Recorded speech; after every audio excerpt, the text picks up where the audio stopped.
Hi, it's Steve. Today we'd like to show you how to change the water filter cover on your refrigerator. It's a really easy job. Let me show you how we do it. Now to replace this part, we're going to begin by opening the refrigerator up, and we'll remove any items that would be on the upper shelf. If the old cover is still in place, we'll need to remove it first. Just reach up and depress this little locking tab. Just pull it towards the front, and that will drop the cover down.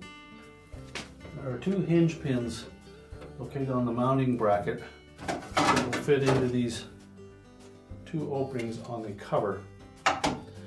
So to remove it, we're simply going to flex the back of that cover away from those hinge pins. Do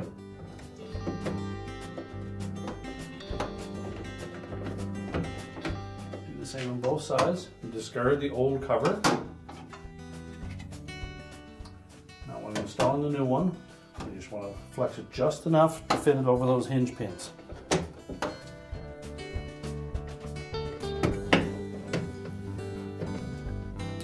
And then simply snap it into place. Make sure the locking tab engages on the front. And we can close the refrigerator up.